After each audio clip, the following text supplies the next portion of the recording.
Baik, selamat pagi, selamat siang, selamat malam, teman-teman. Selamat datang di webinar mengenai kejahatan pasar modal. Sebelumnya, perkenalkan, nama saya Nalinda Yudhistira Arjana, lahir di Pekalongan, tanggal 26 Oktober tahun 98. Saat ini saya sedang menempuh pendidikan di Universitas 11 Maret S1 Akuntansi angkatan tahun 2020. Untuk pengalaman kerja sendiri, saya sudah pernah bekerja di PT Mitranata Cipta Mulia. Nah, oke, next Mas.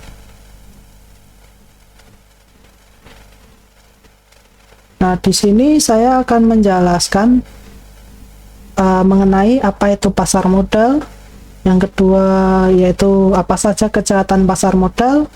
Yang ketiga yaitu pelanggaran di pasar modal itu apa aja. Dan yang terakhir UU baru dan peran lembaga pengawas. Oke, selanjutnya. Nah, pasar modal. Pasar modal itu apa sih? Pasar modal adalah pasar di mana individu, pemerintah, dan perusahaan tidak dapat dengan segera mentransfer kebutuhan uang untuk kebutuhan individu, pemerintah, dan perusahaan. Perusahaan juga perlu membutuhkan keuangan dengan jangka waktu yang pendek. Misalnya, untuk bahan baku untuk produksi atau sedang menunggu untuk dibayar oleh pelanggan tapi masih harus tetap membayar karyawan. Nah, pasar modal sendiri menjadi tempat bagi bertemunya para investor dengan pencari modal. Nah, perekonomian modern ini berkat dengan adanya pasar modal menjadi suatu kebutuhan. Nah, dengan adanya pasar modal kita bahkan pencari dana bisa bertemu untuk saling menukar-nukarkan kepentingan. Nah, pasar modal sendiri menurut Sumantoro berbeda dengan pasar konkret karena dalam pasar modal yang diperjualbelikan adalah modal atau dana. Nah, pasar modal di negara maju merupakan salah satu lembaga yang diperhitungkan bagi perkembangan ekonomi tersebut. Oleh sebab itu, negara mempunyai alasan untuk ikut mengatur jalannya dinamika pasar modal. Pasar modal sebagai salah satu pilar perekonomian memberikan dampak yang besar bagi pertumbuhan perekonomian di Indonesia. Nah, pasar modal memberikan berbagai keuntungan bagi kedua belah pihak. Namun, di balik itu semua terdapat kasus-kasus kejahatan di pasar modal. Nah, kejahatan di bidang pasar modal adalah kejahatan yang khas dilakukan oleh pelaku pasar modal dalam kegiatan pasar modal itu sendiri. Nah, untuk Indonesia sendiri, pemerintah Indonesia melalui lembaga pengawas yaitu Bapepam atau sekarang berpindah menjadi OJK, berupaya keras untuk mengatasi dan mencegah kejahatan di bidang pasar modal dengan berbagai cara, antara lain menertibkan dan membina pelaku pasar modal sebagai tindakan preventif dan menuntaskan kejahatan di bidang pasar modal sebagai tindakan represif. Tugas dari lembaga pengawas itu sangat berat. Nah, oleh karena itu, lembaga pengawas diberi kewenangan untuk melakukan penyelidikan, pemeriksaan, penyidikan, sampai meneruskan penuntutan kepada kejaksaan atas dugaan terjadinya kejahatan. Nah, untuk kasus pelanggaran sendiri, lembaga pengawas memiliki kewenangan melakukan pemeriksaan, penyidikan, sampai pemberian sanksi administratif. Nah, untuk pedomannya sendiri diatur di dalam Undang-Undang Nomor 8 Tahun 95 tentang pasar modal. Nah, undang-undang tersebut sebenarnya undang-undang yang menggantikan Undang-Undang Nomor 15 Tahun 1952 yang menetapkan berlakunya Undang-Undang Darurat Nomor 13 Tahun 1951. Karena apa? undang-undang darurat tersebut diganti karena materinya sangat tidak sesuai untuk kebutuhan pengembangan pasar modal untuk saat ini. Nah, persoalan terjadinya kejahatan dan pelanggaran di pasar modal diasumsikan berdasarkan beberapa alasan. Yang pertama yaitu kesalahan pelaku, kelemahan aparat yang mencakup integritas dan profesionalisme, serta kelemahan peraturan. Nah, lembaga pengawas berkewajiban untuk selalu melakukan penelaan hukum yang menyangkut perlindungan dan penegakan hukum yang semakin penting. Kenapa dikatakan penting? Karena lembaga pengawas pasar modal merupakan lembaga kepercayaan di dalam pasar modal itu sendiri. Baik, next.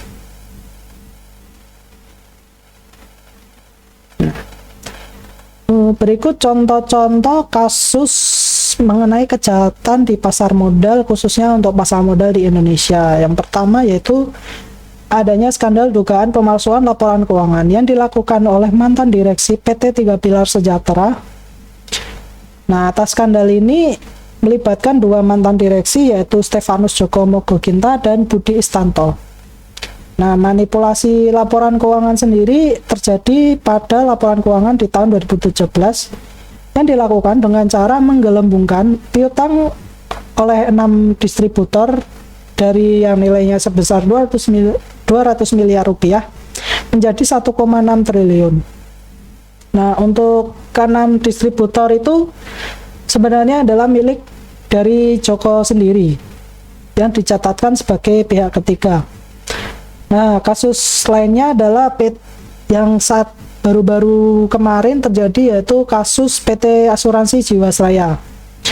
Kasus ini terjadi ketika PT Asuransi Jiwasraya mengalami kegagalan bayar mengiriman surat kepada Bank Mitra untuk menunda pembayaran polis jatuh tempo atas produk CS Saving Plan.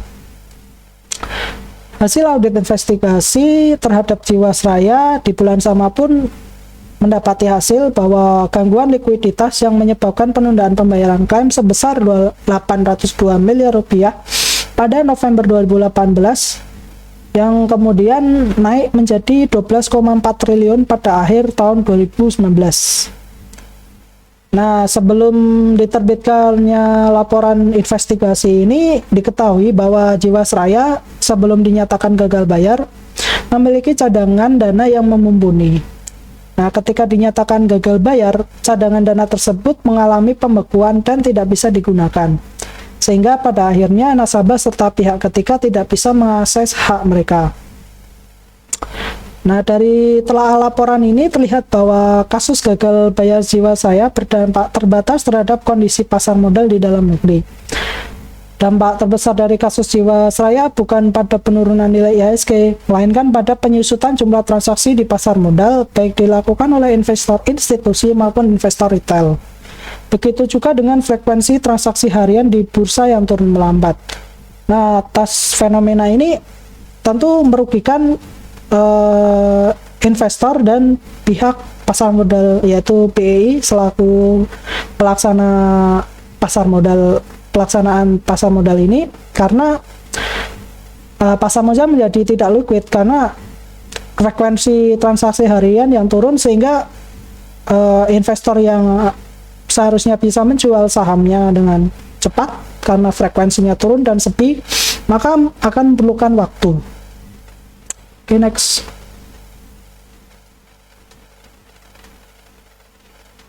Nah, berikut macam-macam kejahatan di pasar modal.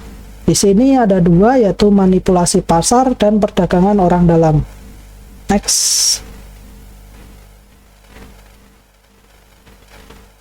Nah, manipulasi pasar itu apa sih? Manipulasi pasar adalah serangkaian tindakan yang dengan maksud untuk menciptakan gambaran yang keliru dan menyesatkan tentang adanya perdagangan yang aktif, keadaan pasar atau harga dari satu efek di bursa efek, melakukan jual beli yang tidak mengakibatkan terjadinya perubahan pemilik, penerima manfaat, atau transaksi semu.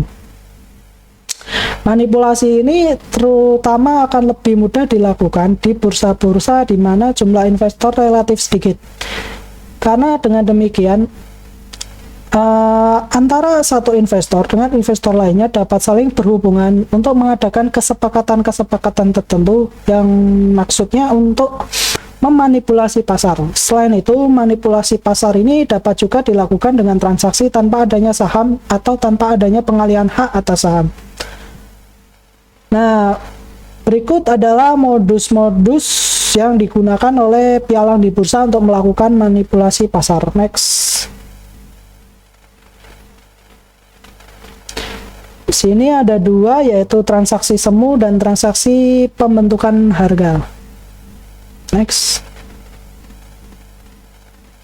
Nah, transaksi semu itu apa sih?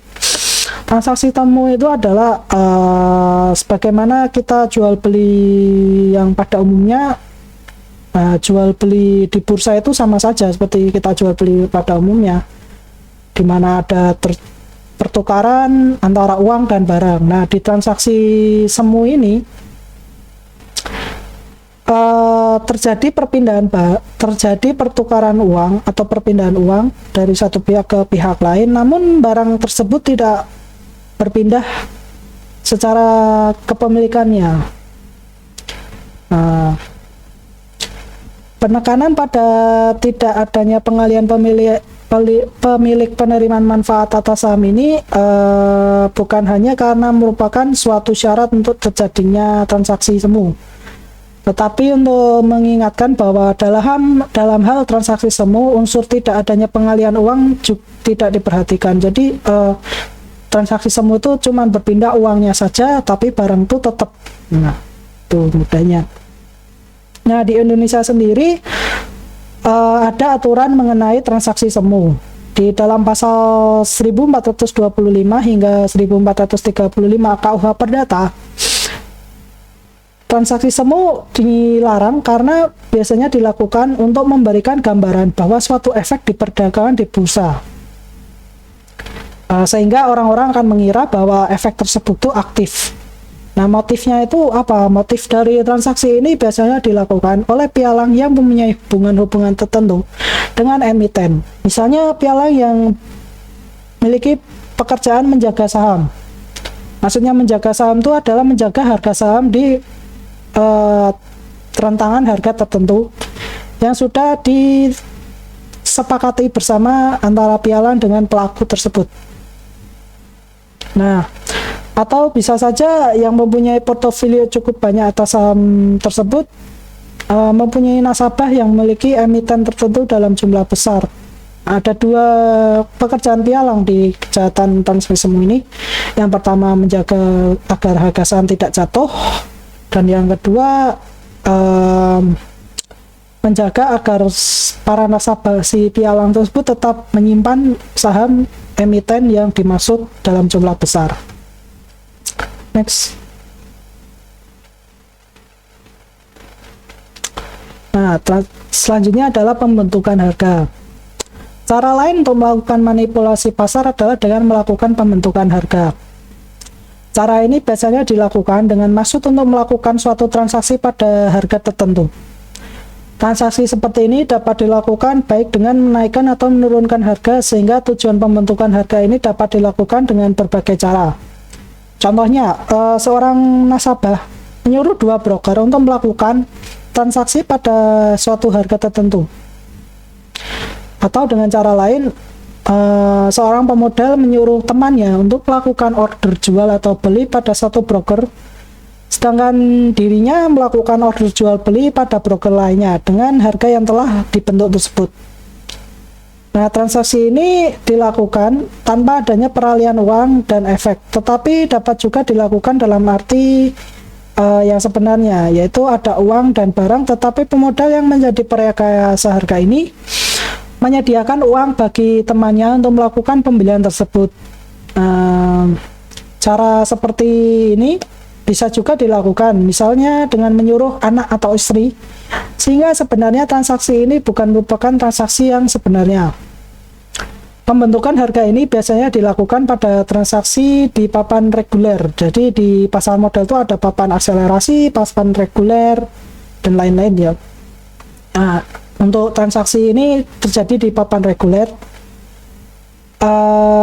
dan dimaksudkan baik untuk mempertahankan atau menjatuhkan atau menaikkan harga saham tersebut.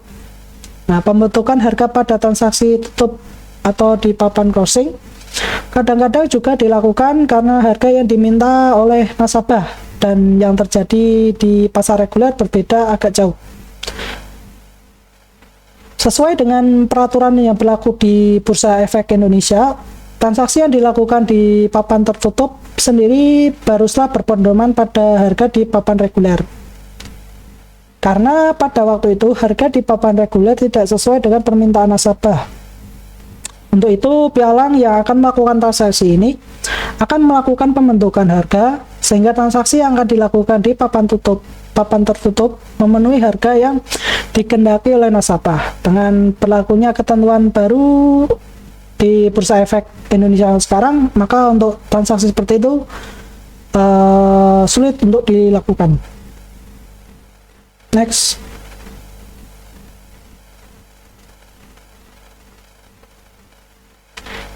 Selanjutnya, kejahatan di pasar modal yaitu perdagangan orang dalam atau bisa disebut sebagai insider trading. Nah, informasi adalah komoditi yang sangat penting dalam suatu bursa efek. Oleh karena itu, informasi mengenai suatu berita yang terjadi atas suatu emiten yang sahamnya diperdagangkan di bursa tidak boleh diketahui oleh satu pihak secara eksklusif. Begitu pentingnya informasi ini dapat dilihat ketika suatu saham mengalami fluktuasi harga saham di bursa. Ketika suatu saham, contohnya dulu informasi mengenai penggerbekan di PT Tiga Pilar Sejahtera, penggerbekan gudang beras yang dilakukan oleh Bapak Kapolri yang sekarang jadi Menteri Dalam Negeri ya, itu dampaknya ternyata langsung menjatuhkan harga saham tersebut. Oke. Next.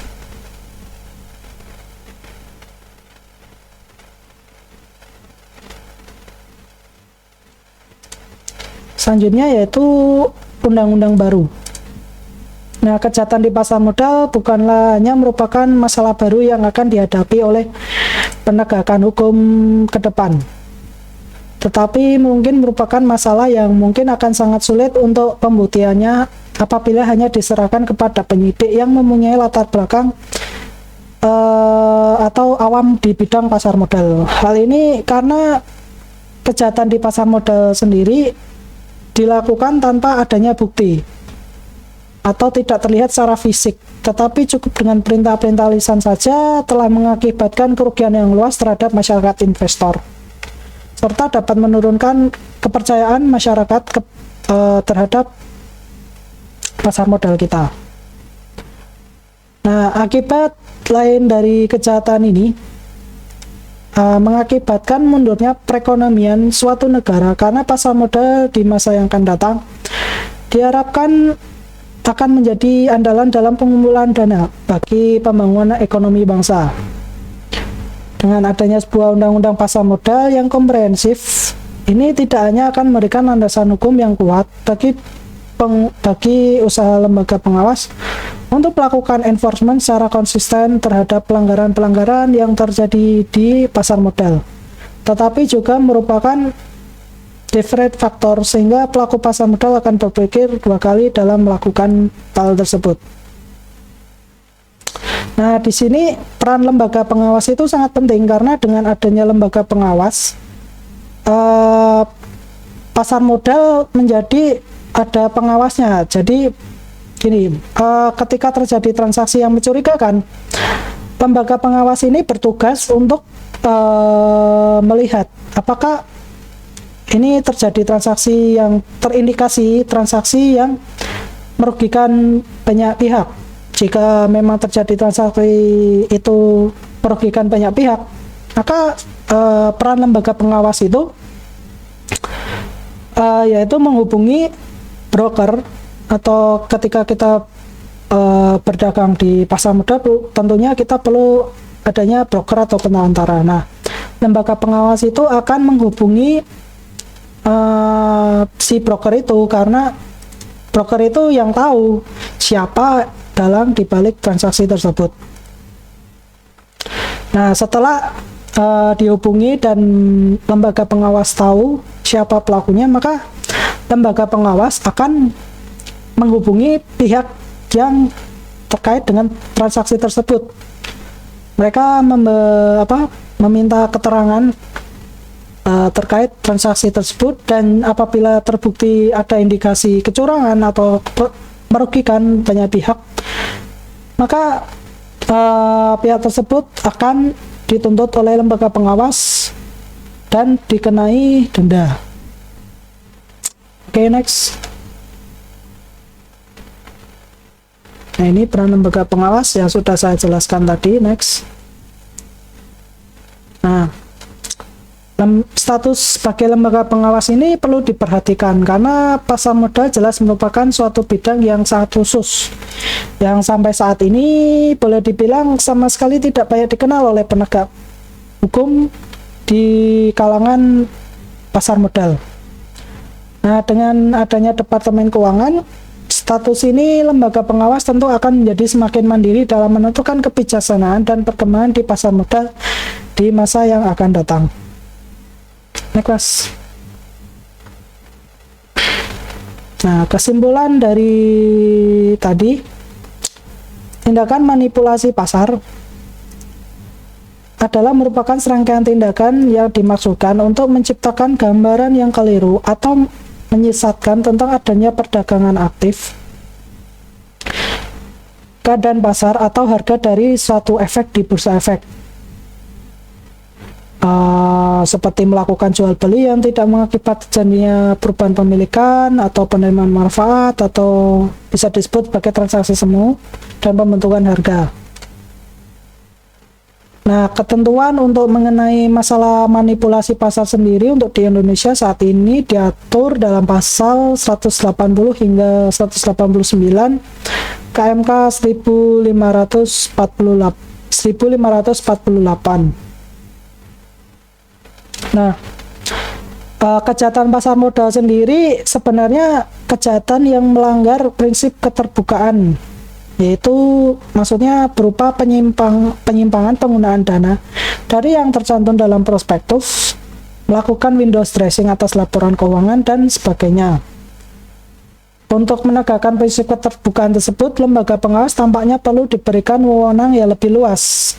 Ketika kegiatan pasar modal belum ada atau masih rendah, beberapa kejahatan yang berhubungan dengan kegiatan-kegiatan dalam bidang efek ini hampir sama sekali tidak ada. Nah, seperti contoh saat ini pasal 264 KUHP pidana, pasal ini itu sama sekali tidak pernah digunakan, sehingga seolah-olah menjadi pasal yang mati.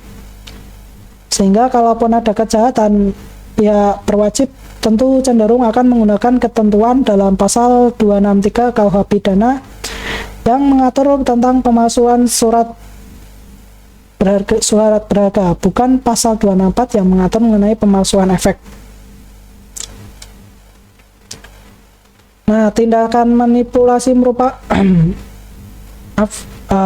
tindakan manipulasi ini tentu sangat merugikan bagi semua pihak. Akan tetapi dalam pelaksanaannya tidak bisa kita cegah ya, karena memang sangat sulit untuk dideteksi, sehingga perlu adanya pembaruan mengenai aturan pasar modal. Nah, pasar modal itu sebenarnya hanya akan dapat berkembang bila terjadi suatu mekanisme perdagangan bebas di mana supply and demand berjalan secara alami. Ya, tentu saja saat ini sudah terjadi, berarti banyak perusahaan yang melakukan atau memerlukan external financing untuk memperluas usahanya, namun karena kejahatan tersebut menjadi terhambat atau emiten menjadi ragu untuk mencari dana di pasar modal. Nah,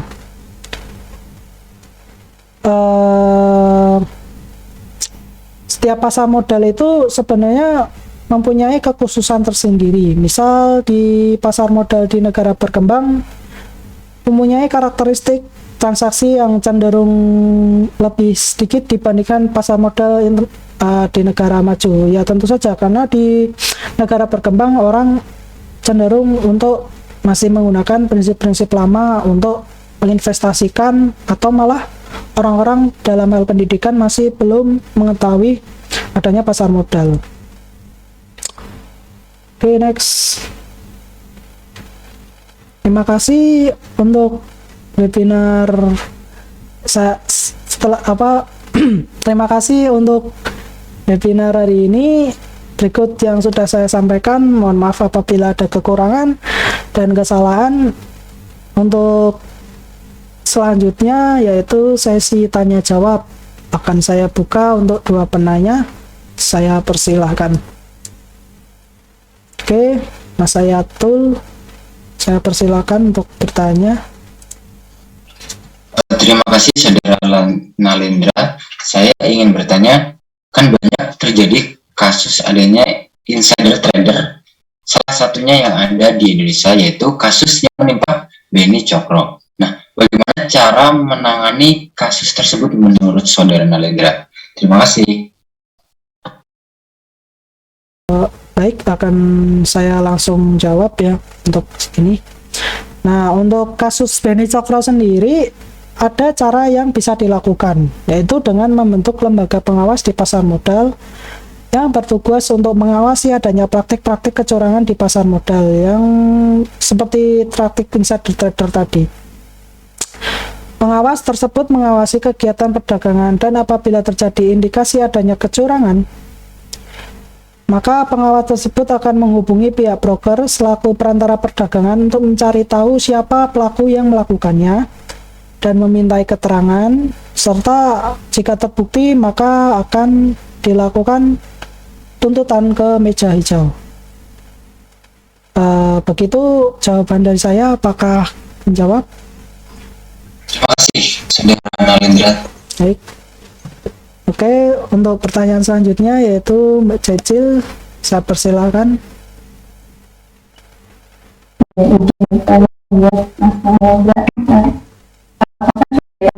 Itu hanya melibatkan investor saja.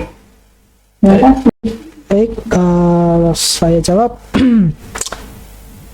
Mengenai kejahatan pasar modal hanya melibatkan investor saja, tentu tidak. Contohnya di Indonesia terdapat kasus pelanggaran kepatuhan manajer investasi, yaitu di tahun 2019.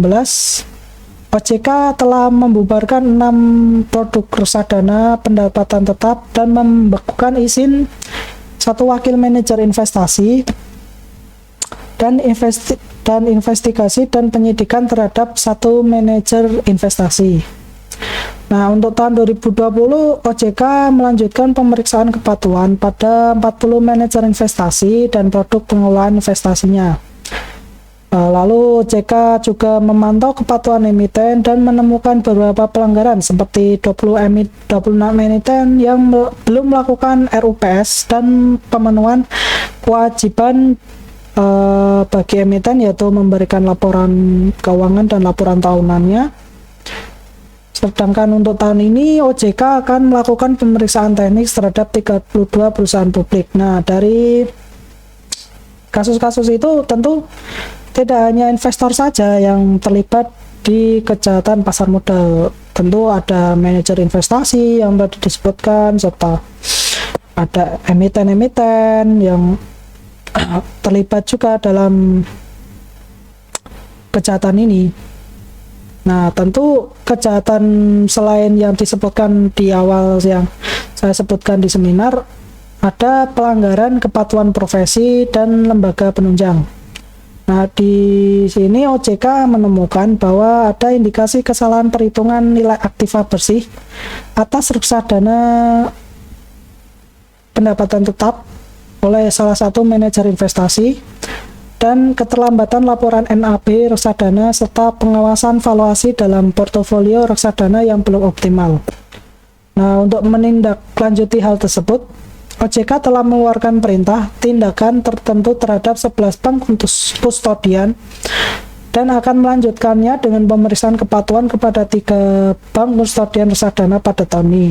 Sehingga dapat disimpulkan bahwa kejahatan pasar modal itu tentu tidak hanya melibatkan investor saja, tetapi juga ada emiten, manajer investasi, dan bank kustodian selaku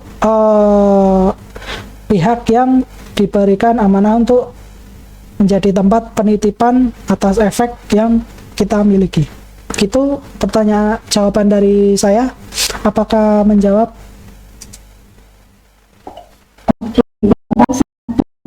Baik. Oke, sepertinya karena berhubung waktu yang diberikan sudah habis, maka untuk webinar kali ini saya cukupkan. Terima kasih kepada saudara yang sudah datang di webinar audit forensik dengan tema kejahatan pasar modal. Terima kasih dan mohon maaf bila masih ada kekurangan.